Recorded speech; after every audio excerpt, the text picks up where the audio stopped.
Lots of people say there's no way that two of every known species in the world could fit onto Noah's Ark. You know what? We agree. But the truth of the matter is that the Bible doesn't claim that's what happened. So if we really want to get to the truth of it, we're going to need to see what the Bible really says about all this and then ask 3 questions. How many animals are we really talking about? How big were they? And how big was the ark? We answer those, we're closer to understanding the truth. Make sense? Good. So how many animals are we really talking about here? Well, let's jump back and move forward, shall we? Let's take a peek at day 5 of Creation Week and do a plain reading of Genesis 1 verse 21. And God created great whales and every living creature that moveth, which the waters brought forth abundantly after their kind, and every winged fowl after his kind. Jump ahead to Genesis 1:25, day 6, the same day man and woman were created, and here's what we get.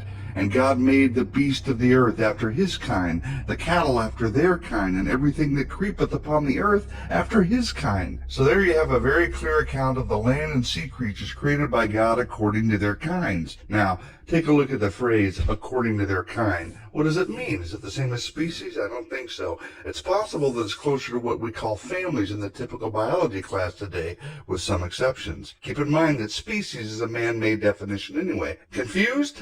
Let me explain. Let's take the dog kind, for example. We'll call the female dog taken on the ark Bingo, because that's the name of my first dog. Okay, from Bingo and her mate, you can get the various species of coyote, wolf, and even domestic dogs like the border collie, Great Dane, poodle, and so on. You get it? The different species we have now could have easily been generated after the flood from the information already present within the parent kind. So kind isn't the same as species at all. And a plain reading of the Bible teaches that Noah only had to take the representatives of the different kinds of land-dwelling, air-breathing animals. You don't believe me? Take a look for yourself. Genesis 6:20, of the birds after their kind, of animals after their kind, and of every creeping thing of the earth after its kind. 2 of every kind will come to you to keep them alive. That's as clear as it gets, folks. Simple instructions of what to take and what not to take.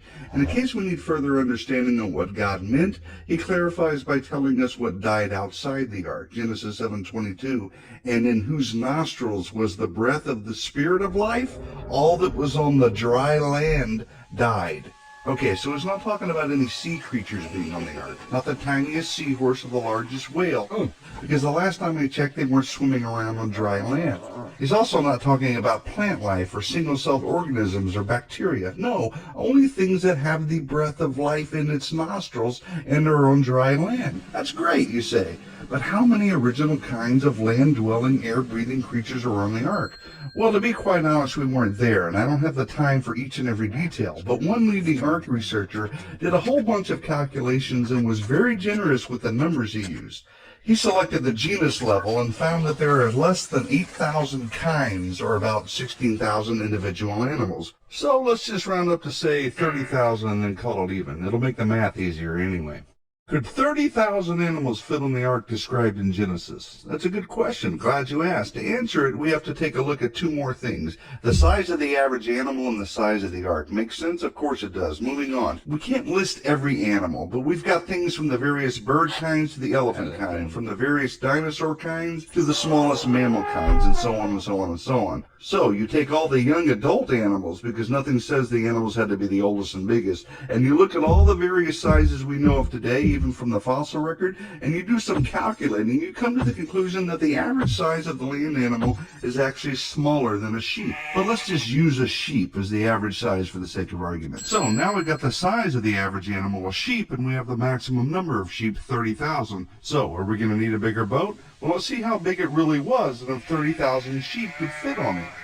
Back to the Bible. Genesis 6:15. The length of the ark shall be 300 cubits, its width 50 cubits, and its height 30 cubits. Genesis 6:16. You shall make a window for the ark, and you shall finish it to a cubit from above, and set the door of the ark in its side. You shall make it with lower, second, and third decks. Using what's known as the small cubit, that makes the ark approximately 450 feet long, 75 feet wide, and about 45 feet high, with 3 decks, a door, and a window. So this ain't no canoe or a bathtub boat with giraffe heads poking out of it. This is a huge seaworthy vessel. The total available floor space on the ark would have been over 100,000 square feet. The total cubic volume would have been 1,518,000 cubic feet, which is about the capacity of 522 railroad stock cars. So we're getting down to the nitty-gritty here, folks. How many sheep can fit into 522 stock cars? Well, just so happens I know the answer. The average double-deck railroad stock car can fit about 240 sheep. Now that's a lot of wool. So 522 stock cars holding 240 sheep-sized animals each gives us the hefty total of 125,280 sheep-sized creatures that could have fit onto the ark. Remember, we only needed to fit 30,000 on it, and 30,000 is almost 2 times the already generous estimate of animals necessary to represent all the species we see today. So it's easy to see that with more realistic numbers, there was plenty of room for cages, food, and even fresh water for the duration of the year-long stay that these animals had to be on the ark. And you know what? Ark researchers have studied this too, and I'll let you look that up. So there you have it. Simple reading of scripture, simple math, basic science. This fallible claim against the Bible is debunked.